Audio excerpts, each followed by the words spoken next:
And it's got 5 grams of fiber in it. Your GI doctor will be very happy with you. This will solve all your problems. GI area. All right, Smoothies are a tasty and convenient way to get a whole load of fruit and veggies into your system, but it's a common misconception that all smoothies are totally healthy. Smoothies can contain a ton of sugar in an effort to make them as delicious as possible. Even if they are natural sugars from fruit, they're still sugar, and you might want to consume those in moderation. So when I was assigned to work on a healthy drinks book, I was challenged to make healthier recipes for smoothies with less sugar that still tasted great. We set ourselves a strict limit, no more than 20 grams of sugar, including all natural sugars, and we aim to have at least 4 grams of fiber per serving. Today, I'm going to show you what I learned during recipe development. Methods for making low sugar smoothies with the right temperature and consistency that still taste great. Let's get cracking.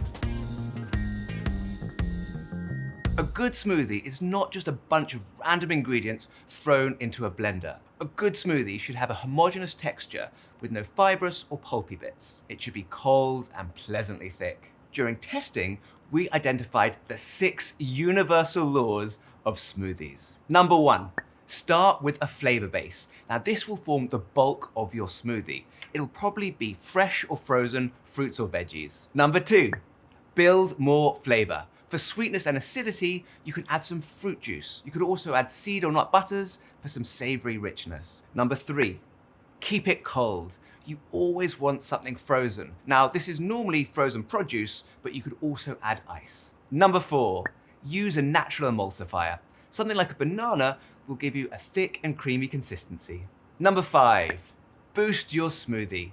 These are the things that will boost the nutritional value of your smoothie. We're talking things like nuts, seeds, protein powder, dried mushrooms, etc. Number 6, thin it out. If your smoothie is too thick, add a little water to adjust its consistency without adding any extra sugar. So how do we control the level of sugar in our smoothie?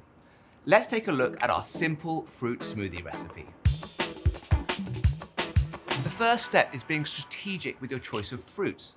I'm using 2 cups of blueberries, but you could also use raspberries or strawberries. Berries are lower in sugar than other fruits commonly found in smoothies, such as bananas, mangoes, or pineapples. They're also generally higher in fiber. I use frozen blueberries here. They're cheaper, they'll keep your smoothie cold, and they're often better than fresh. Very often, you can just see it in the color of the finished smoothies. And if you use fresh, unfrozen berries, sometimes your smoothie will gelatinize. This particularly happens when you're using milk or yogurt, and that's because the pectin in the berry's skin interacts with the calcium from the dairy. Now, it doesn't really happen with frozen berries because their pectin tends to be bound up in ice crystals, so it can't fully interact with the dairy. Next up, the banana.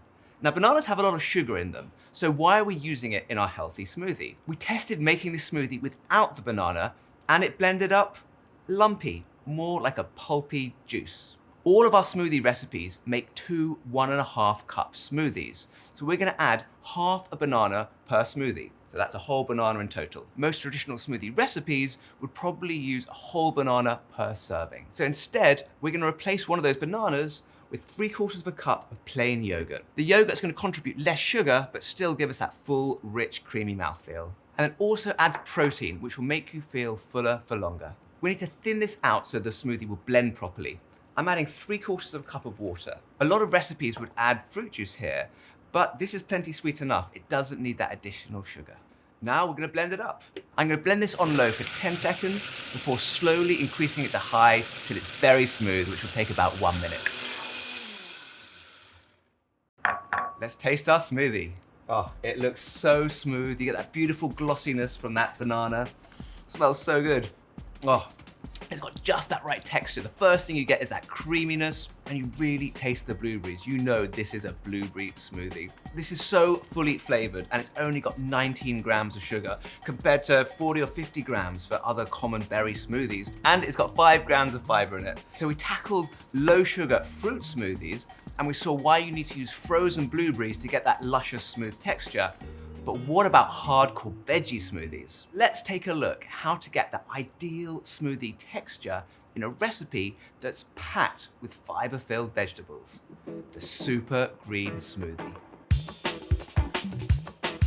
Veggie smoothies are super nutritious, and this is one of my favorite smoothie recipes that I've ever developed. But a smooth, creamy texture is a little trickier to achieve with all of these fibrous veggies. So to start, I'm gonna add a cup of spinach. You could also use arugula or baby kale. And then I'm gonna add a 1/4 cup of parsley. Now the order that you add these in is very important. We want to start with the leaves closest to the blade so they get chopped up fastest. If you put them in last, they'll just bob about on top. It'll take longer to blend, the smoothie will warm up, and that's no good. Next, we'll add some ice.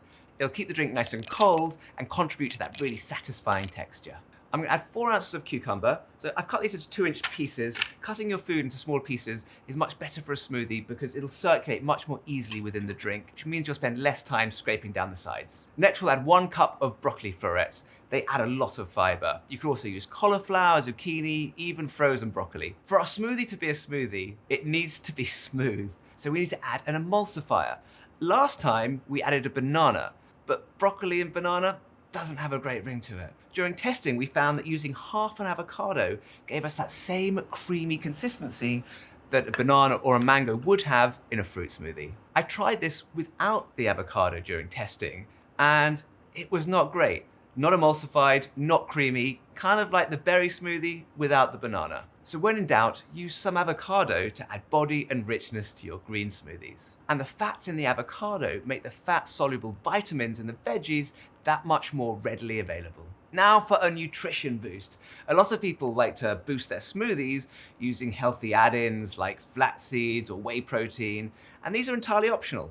But I'm gonna add 2 teaspoons of spirulina. Now this is a type of algae and it's incredibly nutrient dense. It's a true superfood. You can find it online from a health food store or even the supplements aisle of your supermarket. Now this smoothie is healthy, but it needs a little sweetness. So I'm gonna add 1 cup of unsweetened apple juice.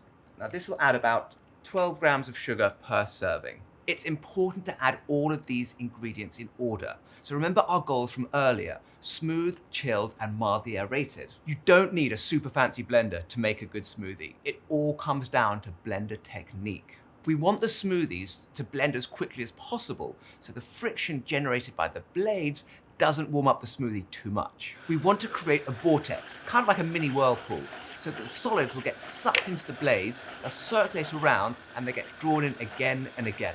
To get that vortex going, start your blender on low speed for 10 seconds. Once you start seeing the food circulating, you can gradually increase the speed to high, and then we'll let it go until smooth, which will take about 2 minutes. Time to taste. Nice, really smooth. Oh, the first thing you get is that greenness. You just think about like freshly cut grass or like that lovely cucumber. Think about mint in summertime, like just something, it's just fresh and vibrant and green. It's so cold, you can taste it's nutritious, but it's not unbalanced. That little bit of sweetness really balances out any of the bitterness from those greens. I feel healthier just from those 2 sips. So, undisputed, this is the champion of healthy drinks. There's 14 grams of sugar in this one.